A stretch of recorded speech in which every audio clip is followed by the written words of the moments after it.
Hi, good afternoon. This is Roki Koulibaly from Manhattan Neighborhood Networks, and today I'm here with Richard Flores. How are you? I'm a animal rights activist, also a filmmaker, and a vegan. How I became a vegan is um, I I filmed this protest in 59th Street on dealing with the horses, and um, I thought it was another film project. I was planning to just leave, and the and the activist there had told me about a vegan, about animal abuse, and that's how I became a vegan. Okay, and how long have you been a vegan for now? And what is the process that it's been for you to become a vegan? I've been a vegan for 6 months, and the process wasn't hard. So people assume it's hard because people when they hear vegan, they think is a bottle of water or a salad. There's many options of foods.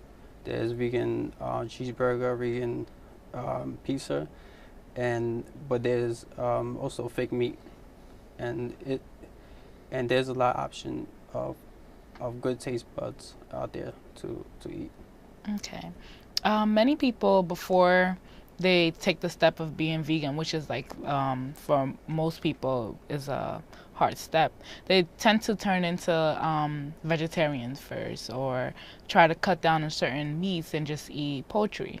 Um, prior to becoming a vegan, were you a meat eater? Did you eat poultry, or how did that work out for you?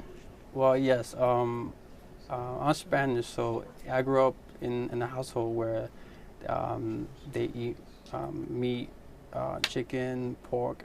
So I grew up eating meat, and I'm the only vegan in my family um, that don't eat meat.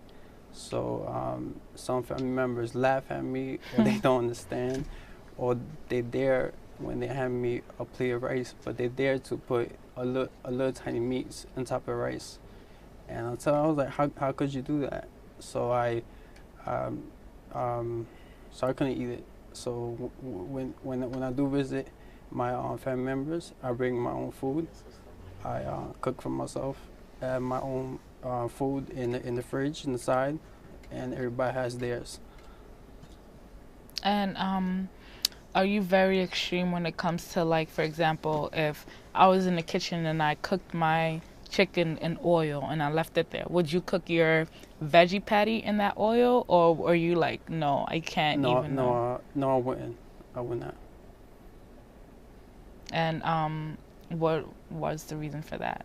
Even though it's not meat, it's still, it's just the There's oil. leftover meat or juice of even the blood of animal. People don't know what's going on in slaughterhouses. It's another slavery. It's another Holocaust. Animals cannot speak, but they have feelings. They have eyes. They have family members. They bleed. They give birth.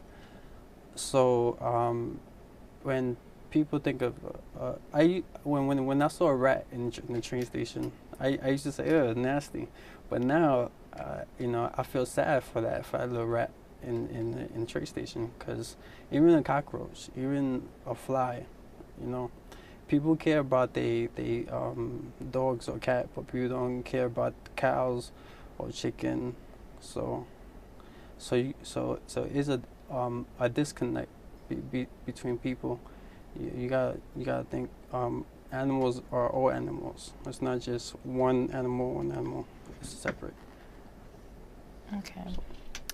Some people tend to think that although yes, hurting the animals as is cruel to them, but they feel like animals were brought on this planet for humans to eat them, and because it's been happening for centuries and billions of years, cavemen. So, what is your viewpoint about that? All I have to say is a comment where when I caveman people no more. A couple of days later, after class, on Tuesday, I decided to go to two churches on my own. I went to ask for permission if I could screen my film there.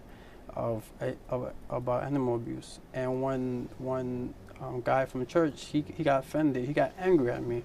He said, "How could you want this film in God's home?" I was like, "But didn't God make animals but not for us to eat?" So he got angry. Mm. So I told him, "But this film is gonna educate people." So I went to the second church, and and the guy was peaceful. He wasn't such he wasn't as angry as the other one. So when I tell someone this, I won't be surprised how they react to me. But they point fingers at me, but they should be mad at the people that kill animals. And it's kind of hypocrite with the churches if they think God made animals, so why are we eating them? So do you think if there was a peaceful way to for us to kill these animals, or a peaceful way for us to, like if the animals were in a place where they weren't being abused, where they weren't being slaughtered, do you feel like it would be okay for people to eat them then?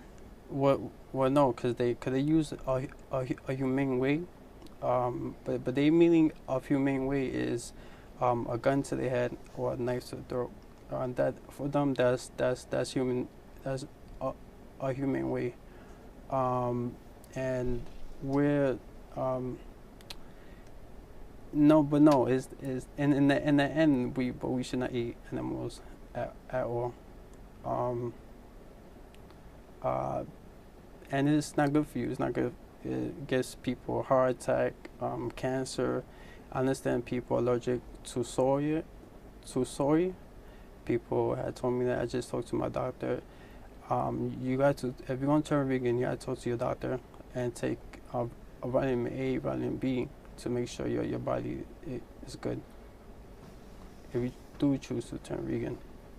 Okay, and as far as say we don't eat the animals and we let them live, what is your perspective on that? What do you think we should do with these animals that are reproducing naturally, not with any other extra supplements, just natural birth?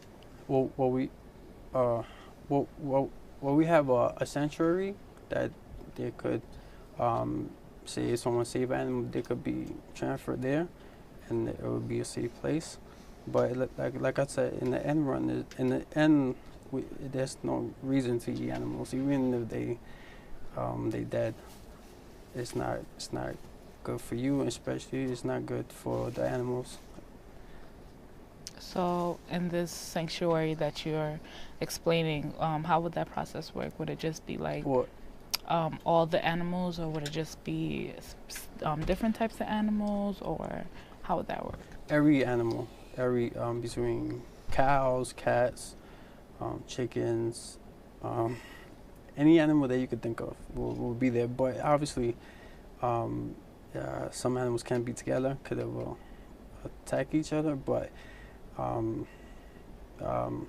that would be a safer place for animals to be not harmed, not abused, not raped, not tortured, not for fur, not having their skin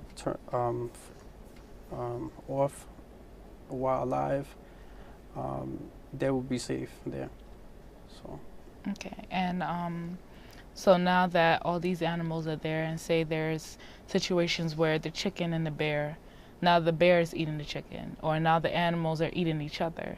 What is your perspective on that? Because humans are not, humans do eat animals, but there are animals who eat animals. So is there a way that you guys are going to try to prevent these animals from eating each other, or is that natural in their eyes? Like, what is your perspective on that? The only thing I can think of right now is to separate them.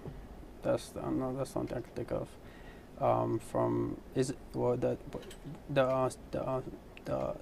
The sanctuary is a big place. Is a farm, so there's a section of the place that you could I don't want to say store, but place different animals so they won't harm each other. Okay, for example, like the owl. the owl that flies. Yeah. How would you have those type of animals in the sanctuary? And animals like eagles and stuff that have wings, and they do eat these ground animals or these ground living things. How would those fit in that sanctuary? And if now that they're not allowed to be eating these animals, what food would they eat? Because they're part of some animals' diet is to eat other animals. So Yeah. would we supplement those, or how would we take care of that? We will. Well, we have food option for animals. I mean, there's a story out there that animals could turn vegan. I'm not. It's for me personally. It's doesn't matter if it's a vegan option for animal or just regular cat food.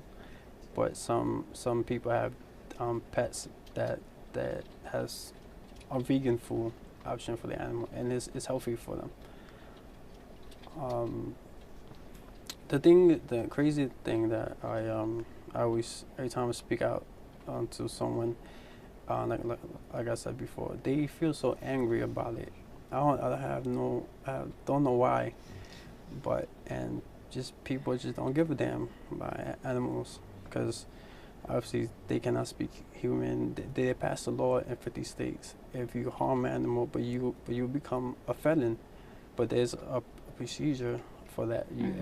If you kick animal, but the law says okay, that's not abusive enough. It has to be something dramatic, like a knife to their throat or something, to get arrested. I know you spoke earlier about there can be like a vegan or maybe a vegetarian diet for the animals. Like I feel like us humans, we can be educated and stuff like that. Like, you can educate people on different options to eat. Instead of eating meat, you can eat soy products and stuff like that.